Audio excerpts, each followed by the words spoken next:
வணக்கம் மாணவர்களே. இன்றைய தினம் தரம் 3ற்கு உரிய சுற்றாடல் சார் செயற்பாடுகள் பாடப்பரப்பின் மரம் செடி கொடிகள் எனும் கருப்பொருள் தொடர்பாக பார்க்க இருக்கின்றோம். முன்னதாகவே இந்த பாடப்பகுதி தொடர்பாக சில தேர்ச்சிகளை பார்த்திருக்கின்றோம். அவற்றின் தொடர்ச்சியாக இப்பொழுது சில விடயங்களை வினா விடை வடிவில் நாம் பார்க்கலாம். அந்த வகையில் இலையினுடைய அமைப்பு, நாம் சூழலில் அவதானிக்கின்ற தாவரங்கள் இந்த இரண்டு வடிவங்களில் ஏதாவது ஒரு வடிவத்தை கொண்ட இலை அமைப்பையே கொண்டிருக்கும். வலையுரு இலை அமைப்பு. இலையின் நரம்புகள் வலை போன்ற வடிவத்தில் காணப்படும். ஆணிவேர் தாவரங்களில் இதை நாம் அதிகமாக அவதானிக்க முடியும். அதாவது இருவித்திலை தாவரங்கள் என குறிப்பிடுவோம். அவற்றில் இவ்வாறான வலை போன்ற வடிவமுடைய இலைகளை நாம் அவதானிக்க முடியும். அதாவது இலையினுடைய மேற்பரப்பு ஒரு வலை பின்னப்பட்டிருப்பதை போன்று சில கோடுகளை கொண்டதாக காணப்படும். இவ்வாறு காணப்படுகின்ற இலைகளை நாம் வலையுரு இலை அமைப்பு என குறிப்பிடுகின்றோம். நீங்கள் ஒரு பரிசோதனை மூலமாக இதை அறிந்து கொள்ள வேண்டுமாக இருந்தால், பலா இலையில் சிறிது வெந்நீரை ஊற்றி அதன் பின்னர் அதனுடைய மேல் பச்சையத்தை உதிக்கின்ற பொழுது நீங்கள் இந்த வலையுரு அமைப்பினை அவதானிக்க முடியும். எனவே இங்கே நாம் வலையுரு இலை அமைப்பு கொண்ட தாவர இலைகளை எவை என பார்க்கலாம். மா, பலா, வேம்பு, கொன்றை, செவ்வரத்தை, கொய்யா இவ்வாறான தாவரங்களினுடைய இலையில் நாம் இந்த வலையுரு அமைப்பை காண முடியும். இவை மட்டுமன்றி ஆணிவேர் தாவரங்கள், அதாவது நாம் இருவித்திலை தாவரங்கள் என குறிப்பிடுகின்ற அனைத்து தாவரங்களிலும் இவ்வாறான இலை அமைப்புகளை காணப்படும். அடுத்ததாக சமாந்தரமான இலை அமைப்பு கொண்ட தாவரங்கள். இலையின் நரம்புகள் நேராக வரைந்த கோட்டின் வடிவத்தில் காணப்படும். அதாவது நாம் நேராக ஒரு கோடு வரைகின்ற பொழுது அது எவ்வாறு இருக்குமோ அதே போன்று இந்த தாவரத்தினுடைய இலை நரம்புகள் நேராக காணப்படும். இவை நாருடு வேர் தாவரங்களில் காணப்படும். அதாவது ஒருவித்திலை தாவரங்கள் என நாம் குறிப்பிடுவோம். அவ்வாறான ஒருவித்திலை தாவரங்களின் உடைய இலை அமைப்புகளில் இந்த நேரான சமாந்தரமான நரம்புகளை நீங்கள் அவதானிக்க முடியும். உதாரணமாக தென்னை, பனை, கமுகு, கித்துள், மூங்கில், சோளம் இவ்வாறாக நாருடு வேர் தொகுதி கொண்ட தாவரங்களில் இவ்வாறான ஒரு இலை அமைப்பை நீங்கள் அவதானிக்க முடியும். அடுத்ததாக நாம் இலையினுடைய வடிவங்கள். அவற்றுள் முதலாவதாக வட்ட வடிவான இலைகள். தாவரத்தினுடைய இலை வட்ட வடிவமாக காணப்படும். அவ்வாறான தாவரங்களாக தாமரை, அல்லி, கற்பூரவள்ளி இவற்றினுடைய இலைகள் வட்ட வடிவத்தில் காணப்படும். அடுத்ததாக சிறுநீரக வடிவான இலைகள். வெள்ளாரை, அடம்பன், அத்தி, மந்தாரை இவ்வாறான தாவரங்களினுடைய இலைகள் சிறுநீரக வடிவத்தில் காணப்படும். அடுத்து பிளவு காணப்படும் இலைகள். அதாவது எங்களுடைய கை விரல்களைப் போல பிளவு உடைய தன்மையாக காணப்படும் இலைகள். உதாரணமாக பப்பாளி, வெண்டி, பாகல், திராட்சை, மரவள்ளி, ஈரப்பலா இவற்றினுடைய இலைகள் பிளவு காணப்படும் தன்மையுடன் இருக்கும். அடுத்ததாக இதய வடிவான இலைகள். இலைகள் பார்ப்பதற்கு இதய வடிவத்தில் காணப்படும். உதாரணமாக வெற்றிலை, பூவரசு, மிளகு, அரசம் இலை, திப்பிலி இவ்வாறான இலை அமைப்புகள் இதய வடிவம் கொண்டனவாக காணப்படும். அடுத்ததாக இலைகளால் நாம் பெற்றுக்கொள்ளும் பயன்பாடுகள். அவற்றில் முதலாவது உணவுக்கு பயன்படும் இலைகள். நாம் அதிகமாக தாவரங்களில் இருந்தே உணவுகளை பெற்றுக்கொள்கின்றோம். அந்த வகையில் உணவுக்காக பயன்படுத்தப்படும் தாவர இலைகள்.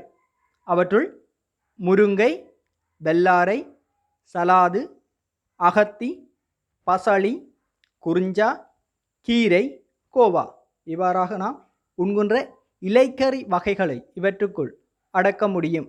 அடுத்ததாக மருந்தாக பயன்படும் இலைகள்.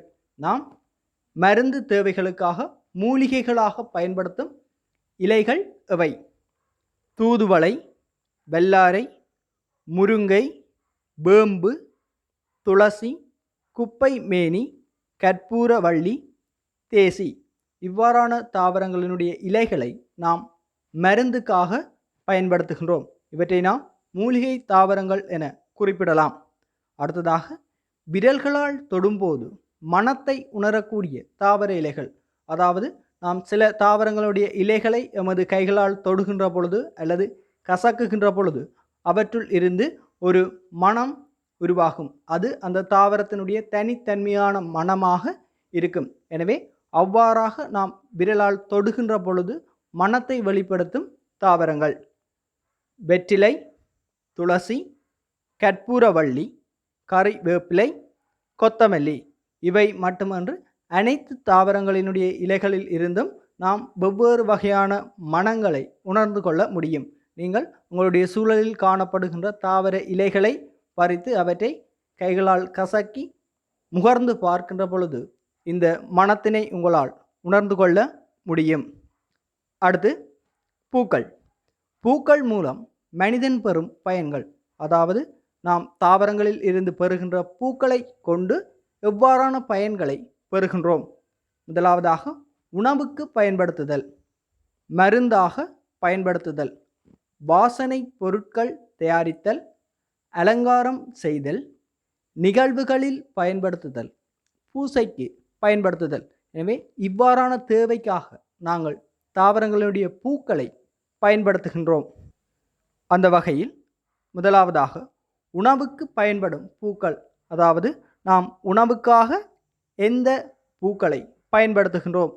வாழைப்பூ, வெங்காயப்பூ, வேப்பம் பூ, முருக்கம் பூ. இதில் வேப்பம் பூவை கொண்டு வடகம் தயாரிக்கும் பழக்கம் காணப்படுகின்றது. அதை நாம் உணவோடு சேர்த்து கொள்வதால் உடலுக்கு நன்மைகள் கிடைக்கின்றன. எனவே இவ்வாறான பூக்களை நாம் உணவுக்காக பயன்படுத்துகின்றோம். அடுத்து மருந்துக்கு பயன்படும் பூக்கள், மருத்துவ தேவைக்காக பயன்படுத்தப்படும் பூக்கள், வேப்பம்பூ, செம்பருத்தி, முருங்கை, ஊமத்தம்பூ இவ்வாறான பூக்களை நாம் மருந்துக்காக பயன்படுத்துகின்றோம். அடுத்து மிக முக்கியமாக வாசனை பொருட்கள் தயாரிக்க பயன்படும் பூக்கள். அதிகமான வாசனை திரவியங்களையும் பொருட்களையும் தயாரிப்பதற்கு பூக்கள் பயன்படுத்தப்படுகின்றன.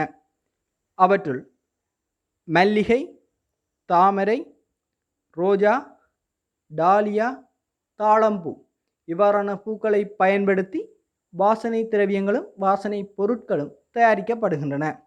அடுத்து வித்துக்கள். தாவரங்களில் இருந்து கிடைக்கின்ற மிக பயனுடைய ஒரு பொருளாக நாம் வித்துக்களை கருத முடியும். ஏனெனில் புதிய தாவரங்களை உருவாக்குவதற்குரிய முறைகளில் ஒரு பிரதானமான முறையாக வித்துக்கள் காணப்படுகின்றன. எனவே இந்த வித்துக்களின் மூலம் மனிதன் பெறும் பயன்கள்: உணவுக்கு பயன்படுத்துதல், மருந்துக்கு பயன்படுத்துதல், எண்ணெய் தயாரித்தல், பானம் தயாரிக்க உதவுதல், அலங்கார பொருட்கள் செய்ய பயன்படுத்துதல். முதலாவதாக உணவுக்கு பயன்படும் வித்துக்கள். நாம் உணவிற்காக எந்த தாவரத்தினுடைய வித்துக்களை பயன்படுத்துகின்றோம்? நெல், குரக்கன், பயறு, கௌப்பி, பலா வித்து, நிலக்கடலை, சோளம், திணை. நாம் தானியங்கள் என குறிப்பிடுகின்ற அனைத்து வகையான வித்துக்களையும் உணவுக்காக பயன்படுத்துகின்றோம். அவை சார்ந்த அனைத்தும் இதற்குள் அடங்கும். அடுத்ததாக மருந்து தயாரிக்க உதவும் வித்துக்கள், அதாவது நாம் மூலிகையாக பயன்படுத்தக்கூடிய வித்துக்கள்: மிளகு, கடுகு, வேம்பு, சீரகம், ஆமணக்கு, இலுப்பை, கோப்பி.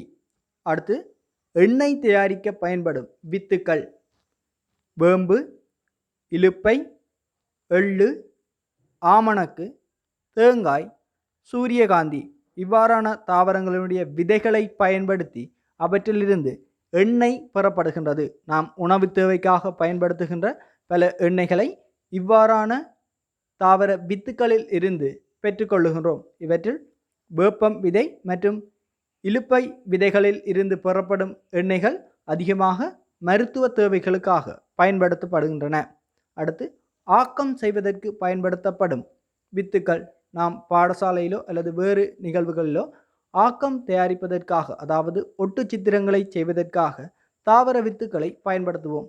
அவ்வாறு நாம் பயன்படுத்தும் தாவர வித்துக்கள் இப்பிலிப்பிள், மஞ்சாடி, குன்றுமணி, புளி இவ்விதைகளை பயன்படுத்தி நாம் ஆக்கங்களை செய்வதோடு பல தானியங்களையும் நாம் பயன்படுத்துகின்றோம். அவையும் இவற்றுக்குள் அடங்கும். அடுத்ததாக பானம் தயாரிக்க பயன்படும் வித்துக்கள், அதாவது நாம் அருந்துகின்ற நீர் ஆகாரம் ஆக பயன்படுத்தக்கூடிய வித்துக்கள் கோபி, கொக்கோ, பார்லி இவ்வாறான வித்துக்களை பயன்படுத்தி நாம் பானங்களை தயாரித்து அருந்துகின்றோம். எனவே மாணவர்களே, இங்கே நாம் வினா விடை வடிவத்திற்கு ஏற்றதாக இப்பாடப்பரப்பின் சில தேர்ச்சிகளை பார்த்திருக்கின்றோம். இலை தொடர்பாகவும் வித்துக்கள் தொடர்பாகவும் பூக்கள் தொடர்பாகவும் அறிந்திருக்கின்றோம். எனவே இங்கே கூறப்பட்ட இந்த விடயங்களை மிக தெளிவாக உங்களுடைய பாடக்கோப்பியில் எழுதி கொள்வதோடு மற்றும் மீண்டும் மீண்டும் செவிமடுத்து மனனம் செய்வதன் மூலமும் இவ்வாறான வினாக்கள் உங்களுக்கு எதிர்வரும் காலங்களில் வருகின்ற பொழுது மிக இலகுவாக உங்களால் விடையளிக்கக்கூடியதாக அமையும். எனவே அதற்கு ஏற்ற வகையில் இந்த பாடப்பரப்பு தொடர்பான விடயங்களை மனனம் செய்து கொள்ளுங்கள்.